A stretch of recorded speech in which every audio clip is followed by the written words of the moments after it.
Hi friends, welcome to Hanucreations. இன்னைக்கு நம்ம வந்து வெளியில அடுப்பு கூட்டி மீன் குழம்பு செய்யலாம். வாங்க எப்படி செய்யலாம்னு பார்க்கலாம். ஃபர்ஸ்ட் எல்லாம் அடுப்பு மேல கடாயெல்லாம் வச்சு ரெடியா இருக்கு. விறகெல்லாம் போட்டு வச்சிருக்கோம். இப்போ அடுப்பு பத்த வச்சிரலாம். சூடம் வச்சு அடுப்பை ஃபர்ஸ்ட் பத்த வச்சிரலாம். அடுப்பு பிடிச்சோன்னா நம்ம மீன் குழம்பெல்லாம் செஞ்சிடலாம்.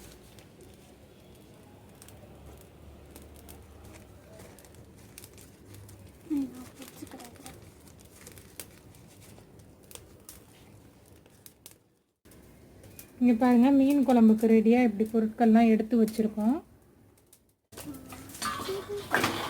இப்போ மீன் குழம்புக்கு வந்து ஒரு 4லேருந்து 5 ஸ்பூன் நல்லெண்ணெய் ஊற்றிக்கலாம் தாளிக்கிறதுக்கு.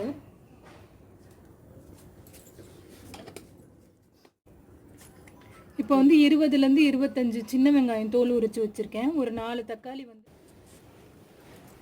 தக்காளி வந்து பெருசாக நறுக்கி வச்சுருக்கேன். பூண்டு வந்து 2 பூண்டு வந்து தோல் உரித்து வச்சுருக்கேன். கருவேப்பிலை 2 கொத்து. இப்போ ஒவ்வொன்றா போட்டு எல்லாத்தையும் வதக்கி எடுத்துக்க போகிறோம். எண்ணெய் சூடாயிடுச்சு. இப்போ சின்ன வெங்காயத்தை போட்டுக்கலாம்.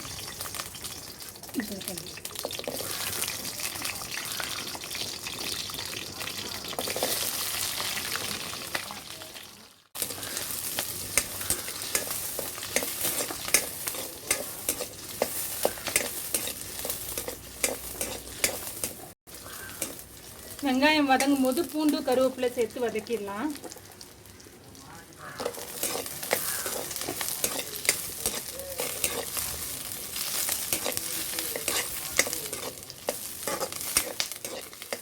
வெங்காயம் பூண்டு எல்லாம் நல்லா வதங்கியிருக்கு. இப்போ இது கூட தக்காளியை சேர்த்து வதக்கிக்கலாம்.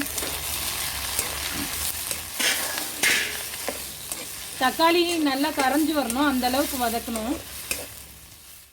தேங்காய் வந்து 1/2 மூடி தேங்காய் துருவி வச்சுருக்கிறேன். இதை போட்டுக்கலாம். இதை போட்ட இது குழம்புக்கு தேவையான மஞ்சள் பொடி 1/4 டீஸ்பூன் போட்டிருக்கேன். மிளகாய் பொடி 1/2 ஸ்பூன் போடுறேன். உங்களுக்கு காரத்துக்கு ஏற்ற மாதிரி போட்டுக்கோங்க.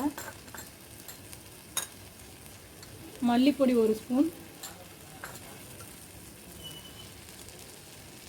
கரம் மசாலா 1 ஸ்பூன் போட்டு நல்லா எல்லாத்தையும் வதக்கிடலாம்.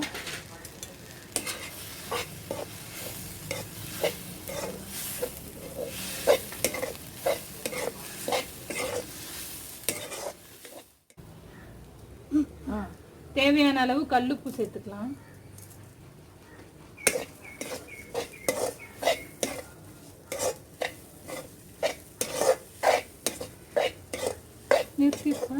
நிறுத்திடுவோம். இப்போ இதை வதக்கியாச்சு. இதை ஆறுனதுக்கப்புறம் மிக்சியில் போட்டு பேஸ்ட் மாதிரி அரைச்சி எடுத்துக்கலாம். இப்போ 2லேருந்து 3 ஸ்பூன் நல்லெண்ணெய் தாளிக்கிறதுக்கு ஊற்றிக்கலாம்.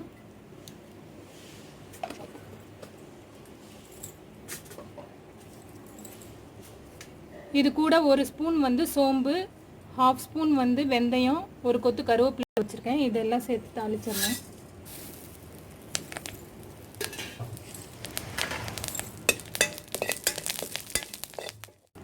நாலுலேருந்து 5 சின்ன வெங்காயத்தை வந்து நறுக்கி வச்சுருக்கேன் நீல வாக்கில். அதையும் கொட்டி தாளிச்சிடலாம் நல்லா.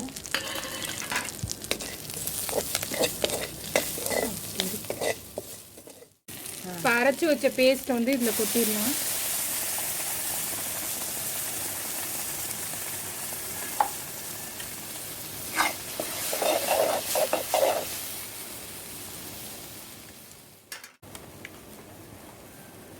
இது வரைக்கும் நம்ம மீன் குழம்புக்கு தண்ணி சேர்க்கல. மிக்சி ஜாரில் அலம்பி ஊற்றுனதை இது கூட சேர்த்துக்கலாம். இன்னும் தண்ணி வேணும்னா தேவைப்பட்டால் சேர்த்துக்கலாம். இது கூட வந்து குழம்புக்கு தேவையான அளவு தண்ணி ஊற்றிக்கலாம்.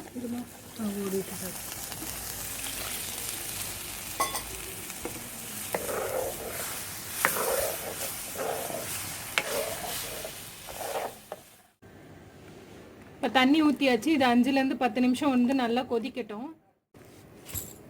ஒரு பெரிய எலுமிச்சம்பழம் அளவுக்கு புளிச்சாறு எடுத்து வச்சுருக்கேன். இப்போ அதை இதோட ஊற்றிடலாம்.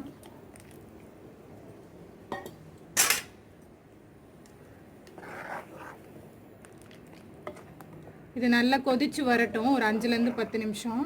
அதுக்கப்புறம் நம்ம கடைசியாக மீன் போட்டு வேக வைக்கலாம். இந்த ஸ்டேஜில் உப்பு காரம் செக் பண்ணிக்கலாம்.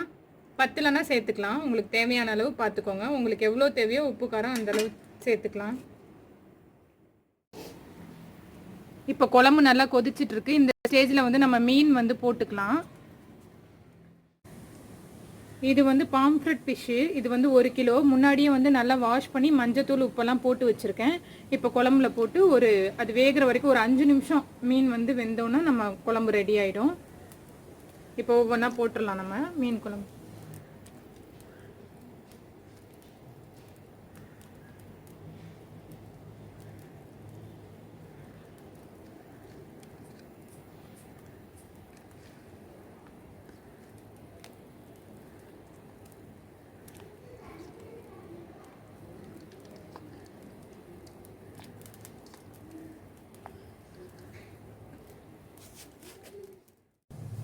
இது வந்து மீன் போட்டதுக்கப்புறம் குழம்பு மீனெல்லாம் போட்டு ரொம்ப கிண்ட வேணாம். அப்படியே லைட்டாக பெரட்டி விட்டால் போதும். ஒரு 5 மினிட்ஸ் இருந்தால் மீன் நல்லா வெந்து குழம்போடு சேர்ந்துடும்.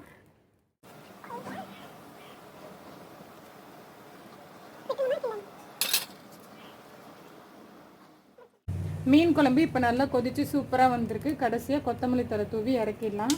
அவ்வளோதான், சூப்பரான மீன் குழம்பு ரெடி ஆகிடுச்சு அடுப்பில். இந்த வீடியோ உங்களுக்கு பிடிச்சிருந்துச்சுன்னா ஹனு கிரியேஷனுக்கு சப்ஸ்கிரைப் பண்ணுங்கள். தேங்க்யூ. பாய் பாய்.